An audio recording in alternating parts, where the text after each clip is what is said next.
All right, let's dive right in. If you've ever tried to lose weight, you know the big question that always comes up. Should you be counting every single calorie you eat, or is it better to just watch the clock? It seems simple, right? But the answer is anything but.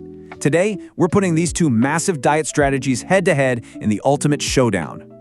So, what's it going to be? Is the secret to weight loss hidden in the math of calories, or is it all about timing? We're going to cut through the noise, look at the science, and figure out which approach really has the edge. Here's how we're going to break it all down. First, we'll look at pure weight loss, just the number on the scale. Then we'll get into what kind of weight you're losing, fat or muscle. After that, we'll check out the health benefits, tackle the all-important mental game, and finally, we'll reach our final verdict. Let's get to it. Okay, first things first, let's meet our two contenders. In one corner, we have the method that's been the heavyweight champion of dieting for decades. And in the other, the incredibly popular challenger that's been shaking things up. So first up is calorie restriction, or CR for short. This is the classic approach we all know. The idea is dead simple. Energy in has to be less than energy out. You just make sure you eat fewer calories than your body burns every day, and that deficit forces your body to lose weight. And its opponent is intermittent fasting, or IF. Now this one's a totally different game. It's not so much about what you eat, but all about when you eat it. You basically just cycle between periods of eating and periods of fasting, squeezing all your meals into a set time window each day. So when you boil it all down, it's this simple.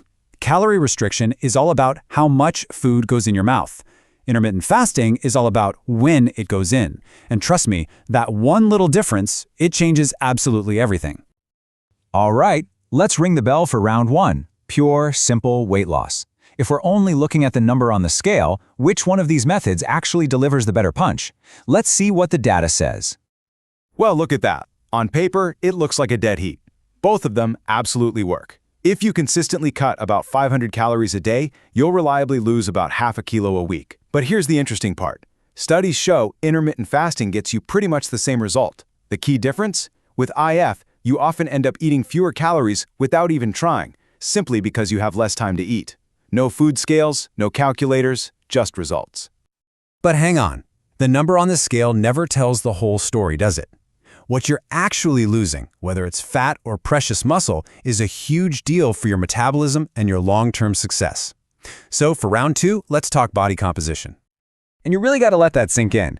Losing weight is not the same as losing fat. If you lose muscle, your metabolism actually slows down, which makes it way easier to gain all that weight back and then some. The real goal is always to torch the fat while holding on to every bit of muscle you can. And this is where we start to see a real separation between our contenders.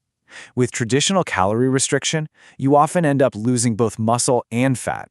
But intermittent fasting seems to have a secret weapon. Those fasting periods flip a switch in your body, telling it to start burning your stored body fat for fuel, which helps protect that valuable metabolism-driving muscle. Okay, so IF seems to be better for how you look in the mirror, but what about everything that's happening on the inside? For round three, let's look past the physical and dive into the internal health benefits. Let's break this chart down. While both methods are definitely good for you, IF seems to pull ahead with some really cool advantages. Just giving your digestive system a long break every day helps keep your blood sugar stable. And even better, it can seriously improve how your body responds to insulin. That, plus lower inflammation markers, that is a massive win for your overall metabolic health. And that brings us to what might just be the most important round of them all, sustainability. Because let's be real, the most scientifically perfect diet on the planet is completely useless if you can't actually stick with it. This is all about the mental game. If you have ever tried to count calories, you know this feeling deep in your soul. The constant tracking, doing math before every meal, the guilt when you go just a little bit over, it is mentally exhausting. It's a recipe for burnout. And this is where IF might have its biggest advantage. For a lot of people, it just feels easier. Since the focus is on timing, not constant restriction, you have more freedom with your food choices when you do eat. It takes a huge mental load off your shoulders. And there's this little psychological boost you get every day when you complete your fast. It feels like a small win, and those wins build momentum.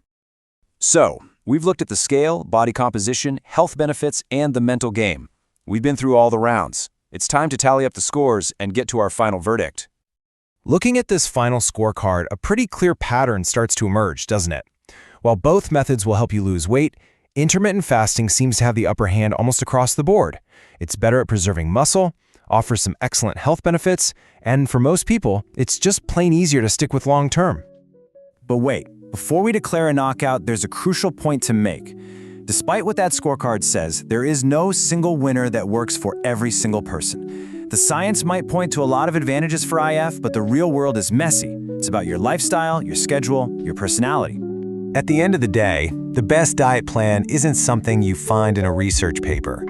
It's the one that actually fits into your life, the one you can stick with without feeling miserable. So the real final question isn't for me to answer, it's for you. Which one of these can you truly live with?